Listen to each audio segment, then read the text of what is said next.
서울 지역 복음의 요람이라고 할 수 있는 정동을 벗어나 종로구 연지동에 새로운 선교부 터전을 마련하고 민중 속으로 더 깊게 들어오기 시작했던 미국 북장로교 선교부. 현재 이곳에 많은 개신교 기관들과 단체들이 모여있는 이유이기도 한데요. 오늘은 바로 그 미국 북장로교 선교부의 새로운 선교 스테이션이었던 연지동을 중심으로 그 흔적을 따라가 보려 합니다. 서울 한복판에 드넓게 자리했던 이곳에는 어떤 하나님의 역사하심이 숨어있을지 빨리 알아보고 싶은데요. 빠르게 지나가는 세월과 바쁜 일상 속에서 잊혀지기도 했을 역사를 돌아보는 마음으로 오늘의 성지 투어는 한국교회 100주년 기념관에서 시작해봅니다. 교수님, 네. 종로 5가는 어쨌든 한국 기독교에 있어서는 성지죠? 그렇죠. 특별히 장로교회. 예, 장로교회. 장로교회가 사실은 정동의 덕수궁이 이제 넓어지면서 네. 장로교 선교사들이 그 있었던 터전이 사실은 이렇게 좁아지게 됐어요. 그래서 사역할 수 있는 그 공간이 매우 부족했었죠. 예. 그래서 좀 넓은 공간이 필요했는데 네. 그때 이제 장로교 선교부가 이쪽으로 다 종로 5가로 이제 옮겨오기를 원했죠.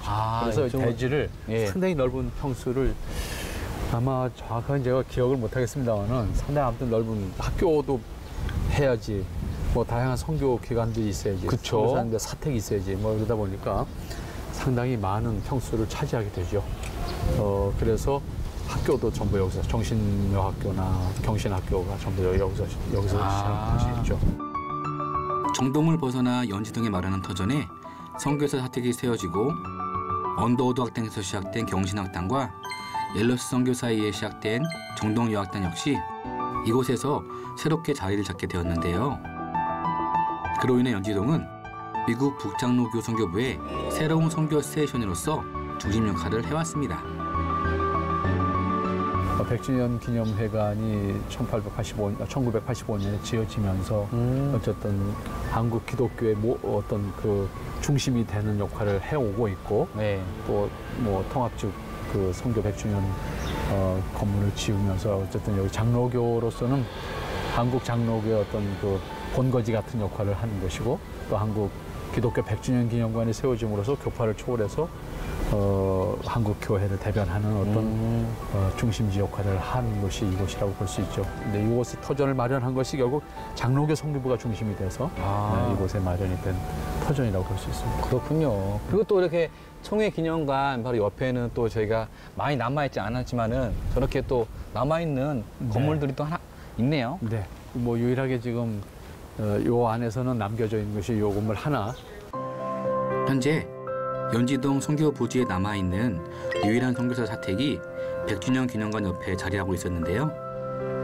여기도 지금 100주년 기념관이나 뭐 이런 건물들이 지어지고 저 건너편에도 건물들이 좀 있었는데 다 지금 없어진 상태죠. 유일하게 지금 요거 한 채가 남았고 그다음에 저 건너편에 그건 팔렸지만 소유는 교회 소유가 아니지만 어쨌든 건물은 하나 남아있는 것이 정신여학교 본관 건물이 하나 남아있어요. 그거 이제 지금 알기로는 요거하고 그거가 유일하게 이 종로 5가의 연지동의 장로교 선교부가 차지했던 지역에서 그 당시에 건물이 남겨져 있는 것은 두 채라고 생각합니다. 본래 이곳에는 더 많은 선교사 사택이 있었지만 지역이 개발됨에 따라 안타깝게도 대부분 철거되고 말았는데요. 우리 믿음의 유산을 지킴으로써 더욱 많은 사람들이 기독교 역사를 돌아볼 수 있었으면 좋겠습니다. 여기 와서 이제 소위 연지동 시대가 된 거죠. 연지동 시대. 연지동 시대로 이제 옮겨져 왔다 이렇게 볼 수가 있는 것이죠. 그래서 처음에는 이제 어디로 갈 것이냐 뭐 이런 계획도 많이 이야기가 됐었지만 여기만 한 곳이 이제 없으니까 이쪽 지역으로 나와서 장로교 선교부는 아예 정동을 떠나서 정동에는 사실 그래서 지금 아무것도 남겨지지 않은 그런 상태고 그런 이유가 있군요. 그래서 여기에 뭐가 남겨져 있어야 되는데 사실 몇 년 전까지만 해도 이 건너편에 건물들이 좀 있었는데 그거마저도 이제는 없어지고 그저 유일하게 이제 남겨져 있는 건물이 이 건물 한 채가 우리가 소유하고 있는 쪽은 장로교회가 소유하고 있는 곳으로서는 이 건물 한 채가 남겨져 있습니다. 그다음에 건물 옆에다가 한국 기독교 그 한국교회 순교자 기념탑이라고 해서 요걸 하나 이제 사실은 장로교에서 세워놓은 것이 요 공간 속에서 아주 비좁지만 여기 하나 유일하게 있는 것입니다. 그리고 선교사 사택 옆에 우뚝 솟아 있는 순교자 기념탑. 한국 선교 100주년을 기념해 오늘의 한국 교회를 위해 순교한 선교사들과 순교자들을 기리는 뜻으로 기념관과 함께 세워졌습니다. 이처럼 오랜 역사와 의미를 지닌 곳이만큼 주변의 건물 하나도 그냥 지나칠 수 없었는데요. 저 건물을 여기서 말씀드린다고 하면 저 건물도 사실 의미가 있어요. 저 건물이 정신여학교가 일로 나와서 이제 여기서 제대로 된 학교가 만들어지기 시작하면서 사실은 여러 건물들이 지어지는데 저 본관 건물은 저게 또 세브란스하고 관계가 있어요. 세브란스가 기부한 건물이에요. 아, 저 건물이요? 네. 그래서 저 건물은 세브란스 기념관이라고 합니다. 그러니까 세브란스라고 하는 분의 그 우리나라를 섬겨줬던 그 부분은 정말 나중에 그분이 돌아가신 다음에도 사실은 세브란스 재단이 한국에 엄청난 기부를 하는데 모르게 정체를 밝히지 않고 그만큼 사실은 어떻게 그 세브란스라고 하는 분이 왜 그렇게 이 조선이라는 나라를 관심을 가지고 사랑했었는지는 모르지만 정신여학교가 여기 세워지는 과정 속에서도 이 본관 건물이 지어질 때 세브란스가 기부한 돈으로 저 건물이 지어진 건데 지금 우리가 눈으로 볼 수 있는 건물로 남아져 있는 건물이 되어 있습니다. 선교사님들이 오셔가지고 단순히 그냥 이렇게 복음만 전한 것이 아니라 특히 그런 교육, 계몽에 있어서 많은 역할을 하셨기 때문에 그것을 바탕으로 해가지고 3.1운동, 그다음에 그 이후에 민족운동 그렇게 좀 더 우리나라가 좀 튼튼해질 수 있는 그런 초석이 되지 않았을까요? 그럼요. 그분들의 깨우침이 없었다 그러면 우리 스스로의 자력을 통해서 깨우칠 수 있는 길은 없었지는 않았겠지만 상당히 늦어졌다. 왜냐하면 우리 바로 식민지로 들어갔잖아요. 맞아요. 그러니까 식민지 교육이라는 것은 신민 교육인데, 그러니까 일본 천황의 백성 만드는 교육인데 거기서 우리가 뭘 배웠겠어요? 배울 수 있는 게 없죠. 근데 그 교육을 받으면서 우리가 저항 의식을 가질 수 있었던 것은 결국 선교사들이 하던 학교에서 민족의식을 깨우쳤고 독립의식을 깨우쳤던 것이 가장 큰 동기였죠. 그러니까 단순히 뭐 우리 학교 다니게 해서 공부시켜줬어 이게 아니에요. 그렇죠. 네. 그러니까 어떻게 보면 해방 이후에 대한민국 건국의 바탕이 만들어진 교육이 선교사들의 이 교육 사업이었고, 그 다음에 정책에 의해서 교회들이 소위 학교를 세워서 교회가 학교를 운영하는 이것이 우리나라 사립학교의 발전의 근간이었고, 그 다음에 그것에 의해서 우리 민족교육이 이루어졌다 볼 수 있어요. 우리에게 친숙하게 잘 알려져 있는 많은 학교들 모두 선교사들을 통해 세워진 기독교 학교입니다. 만약 이 학교들이 없었다면 오늘과 사뭇 다른 모습으로 살아가고 있을 우리를 생각하니 그 안에 얼마나 큰 하나님의 계획과 사랑이 숨어 있었는지 느낄 수 있었습니다. 정말 선교사들이 우리나라에 들어오게 되는 그 계기도 보면 아까도 우리가 참 나누었지만 그런 타이밍이 아니었다 그러면 사실 그 다음 전개되는 건 어떻게 될지 예측을 할 수 없는, 상상할 수도 없네요. 그런 타이밍이죠. 하나님의 때라는 말을 그래서 쓰는 거예요. 그런가 봐요. 내가 계획한 때가 아니고 하나님의 때. 네. 근데 그 하나님의 때는 우리가 몰라. 그렇죠. 근데 정작 지나간 다음에 그 때를 돌아보면 그게 하나님의 때였던 거죠. 그래서 하나님의 때라고 하는 것이 우리 한국 선교사들이 한국에 들어올 때, 그때는 정말 하나님의 때였다. 하나님의 때였다. 저는 그 찰나를 그 기차 안에서 봅니다. 그렇죠. 우리 가우초 목사님과의 만남은 정말 아무도 예측할 수 없었던 그런 만남이었고, 그 만남이 계기가 돼서 조선의 선교사가 올 수 있는 그런. 근데 희한한 게 그때 오셨던 분이 감리교 쪽에서는 아펜젤로였고 북장로교회 쪽에서는 언더우드였단 말이에요. 근데 감리교 쪽에서는 가우초 박사님이 있었기 때문에 거기에 대해서 이제 그런 소요라든가 그런 필요를 말씀을 드리겠지만은 북장로교에서는 이걸 몰랐을 수 있지 않을까요? 북장로교 쪽에서는요. 사실은 북장로교 쪽에서는 어쩌고 알았냐면 우리나라 사람이 일본에 가서 개종한 사람이 있었어요. 저기 이름이 이수정이었나요? 이수정. 저도 좀 알고 이거 하면서 아는 것 같아요. 이 프로그램 하면서. 네. 그 이수정이 예. 이수정이 일본의 도쿄에 가서 개종을 하게 되는데 네. 그 개종을 할 때에 세례를 준 사람이 바로 북장로 선교사였어요. 아. 물론 일본 선교사와 같이 일본 목사가 같이 그 저거를 세례를 했지만 네. 그래서 이때에 그 이수정 씨가 거기서 개종한 다음에 그 선교사 북장로교 선교사들 중심으로 해서 그 일본에서 활동하던 선교사들에게 왜 여기 있는 선교를 하면서 조선은 왜 선교를 안 하냐 그를 항의를 하게 되죠. 그러면서 이제 당신들 그 본국 교회에다가 조선 선교를 해달라고 요청을 해라. 아. 그 탄원을 하게 돼요. 그러겠다. 탄원을 쓰게 돼요. 그 탄원을 쓰게 되고 선교사들도 그런 보고를 하게 되고 그다음에 선교사들은 그 선교사들이 읽는 뉴스페퍼에 네. 조선 선교의 그 필요성 같은 거를 이제 쓰게 되죠. 그게 이제 미국 북장로교가 가장 직접적으로 알게 된 동기였다라고 말할 수 있어요. 기어졌구나. 근데 처음에는 우리도 못한다 그랬어요. 북장로도 마찬가지였어요. 왜? 국교 관계가 없으니까 그러네. 선교사들의 신변 보장을 할 수가 없으니 우리가 공식적으로 파송할 수 없다. 이런 상황이 됐었죠. 그런 상황에서 이제 이렇게 준비가 되는 분위기가 됐었고 그런 차에 이제 조미 사절단이 갈 수 있을 만큼의 저희 통상 조약이 맺어졌고 이렇게 된 거죠. 세팅이 된 거네요. 한 단계 한 단계씩. 그러던 차에 이제 감리교 쪽에서 갑니다. 이거 허락을 받게 되니까 이제 같이 오게 됐죠. 1882년 체결된 조미수호 통상조약에 따라 미국이 파견된 11명의 보병 사절단. 이들과 기차 안에서의 우연한 만남을 통해 가우처 목사는 조선 선교의 문을 두드리게 됩니다. 맥클레이 선교사와 김옥균이 적극적으로 선교를 추진하면서 비로소 선교사들이 들어오게 된 것인데요.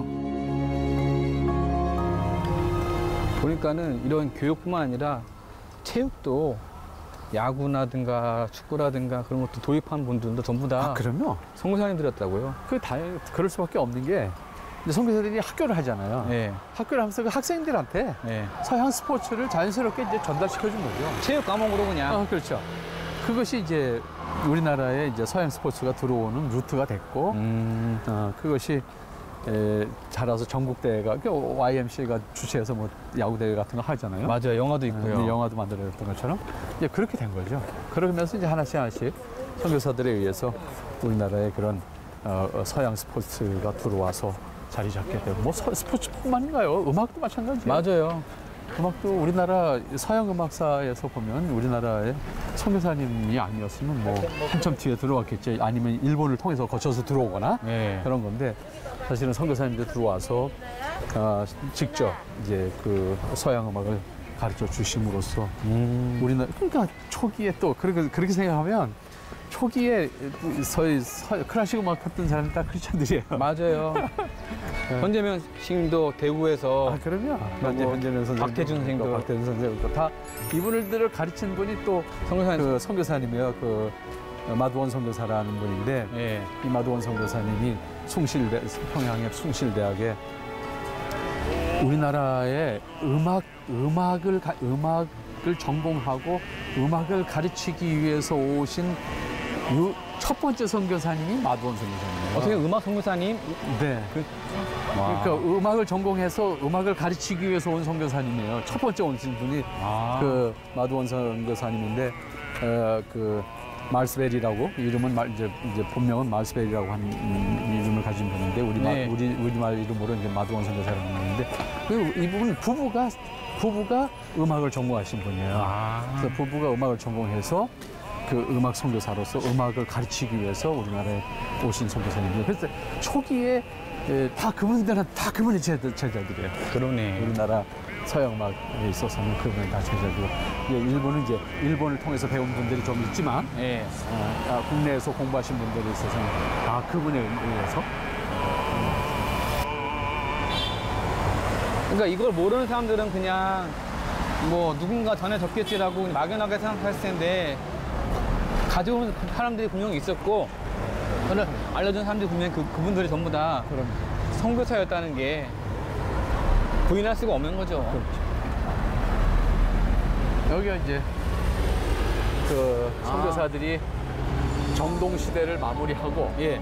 이제 연지동 시대를 열 때에 세워진 교회입니다. 그러니까 정동에서 이제 바깥으로 나와서 최초로 세워진 이제 장로교회 이렇게 볼 수 있는데 사실 최초라는 말을 또 어폐가 있을 수는 있어요. 왜냐하면 우리 아까 갔던 승동교회 같은 경우 사실 을지로에서 이미 시작된 교회잖아요. 이렇게 봤을 때 다만 여기서 최초라고 하는 의미는 선교부가 이 연지동으로 나와서 연지동에 세운 교회로서 이제 최초의 교회다. 1894년 이곳에 세워진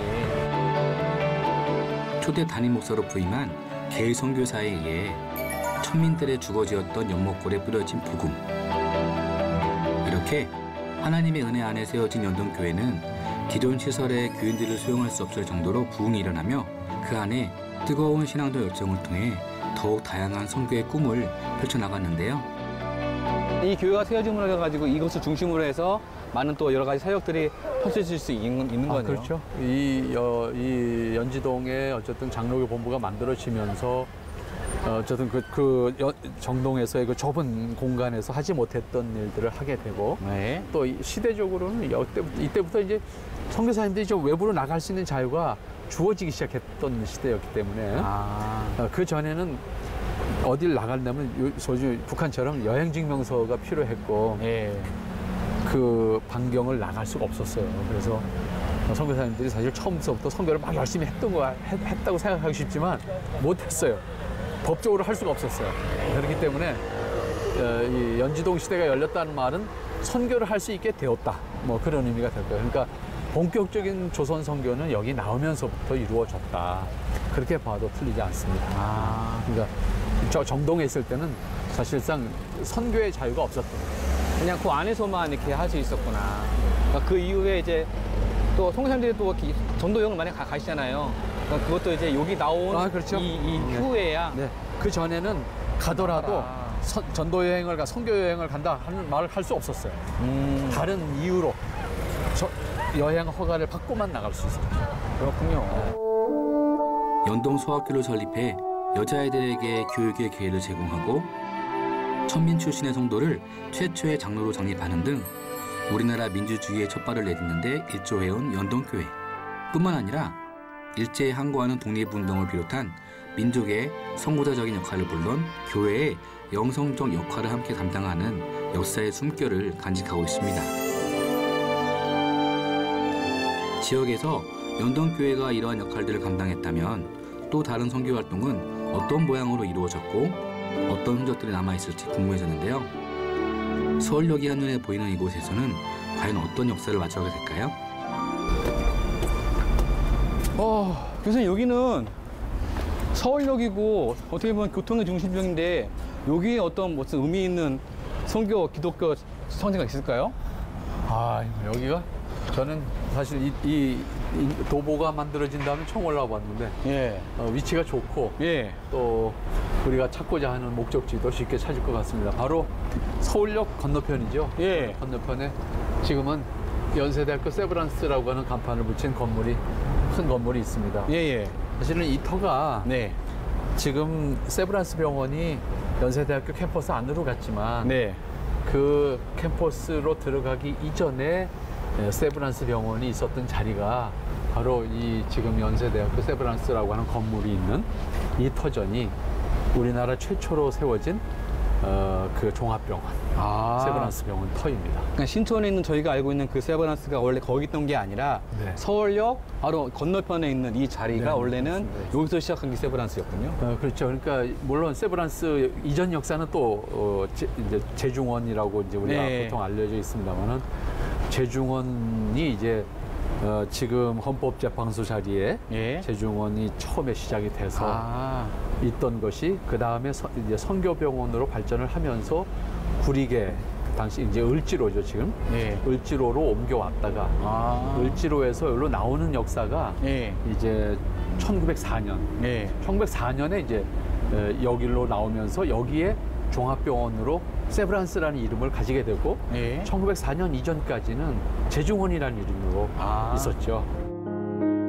우리나라 최초의 서양식 왕립병원인 제중원.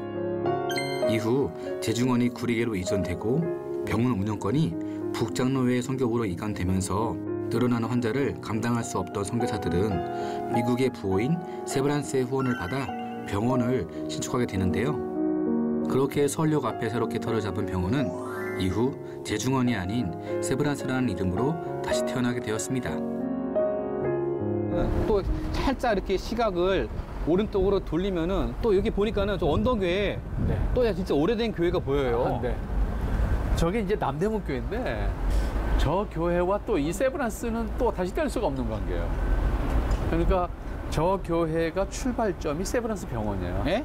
어떻게요? 그 세브란스 병원 안에 직원들이 모여서 예배를 드리고 직원 예배. 네, 그렇죠. 그것이 이제 저 을지로에 있을 때부터 직원들이 예배를 하면서 그 안에 공동체가 있었는데 네.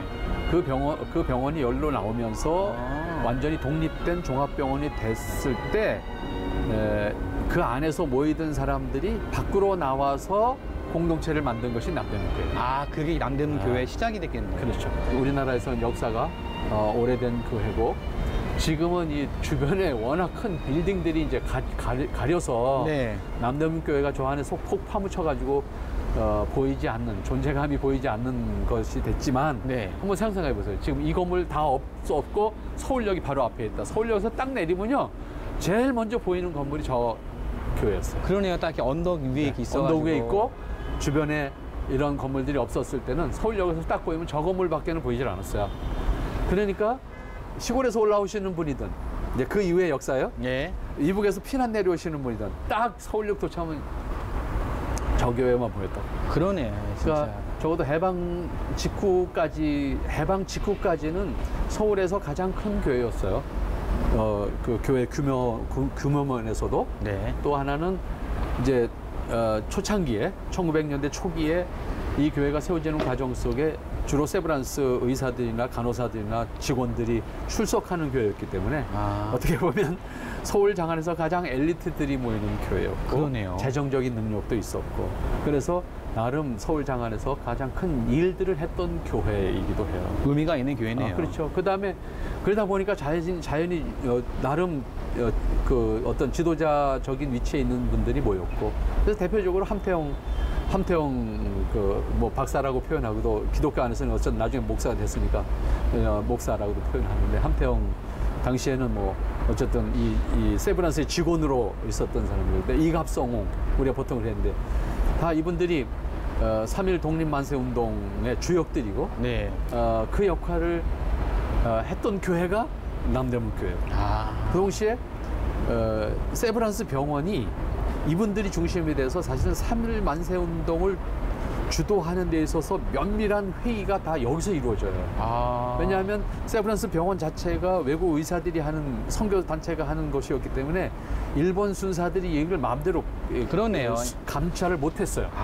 그래서 이 병원에서 모여서 그 3.1 만세운동도 이렇게 모의를 하고 했던 장소가 바로 세브란스 병원이고 그다음에 그들이 중심이 돼서 세워진 교회가 남대문 교회다 이렇게 보면 될 거예요. 그래서 이 지역에 오면 사실은 뭐 지금은 이렇게 커다란 건물이 딱 이렇게 어떻게 보면 답답하게 느껴지지만 사실 이 지역에 이렇게 여행 삼아 혹은 쉴 겸 찾아오신다고 하면 이 세브란스 건물 안에 1층에 가시면 이 세브란스와 관련된 자료실이 있습니다. 그걸 여러분들이 한번 이렇게 찾아보실 수 있고 또 저기 남대문 장로교회 안에도 사료실이 있습니다. 그래서 조금 건물에 가려서 답답하긴 하지만 사실 가면 굉장히 한적해요. 그래서 찾아 들어가셔서 조금 그런 남대문 교회 역사를 돌아보실 수 있는 그런 공간도 마련되어 있으니까 여기 찾아오셔서 쉴 수 있는 공간과 더불어서 또 그런 기회를 가진다고 하면 참 좋겠다 생각이 됩니다. 그렇네요.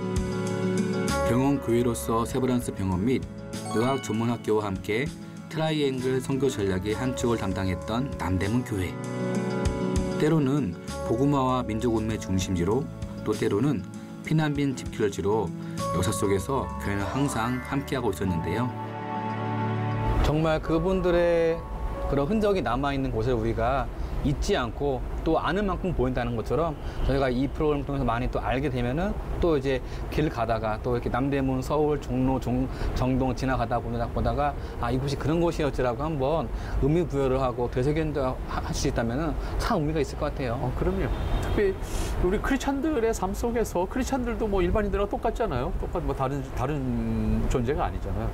또 크리스찬들도 얼마든지가 아니라 실체적으로 그런 뭐 쉼터를 찾아가기도 하고 또 쉴 곳을 찾아가서 여행을 즐기기도 하고 하는데 크리스찬으로서 조금만 관심을 가지고 찾아본다고 하면 참 신앙의 유산을 이어받을 수 있고 또 많은 도전도 받을 수 있고 또 위로와 또 사랑의 은혜를 다시 되새겨 볼 수 있는 그런 공간들이 사실은 서울 장안에 얼마든지 있다고 봅니다.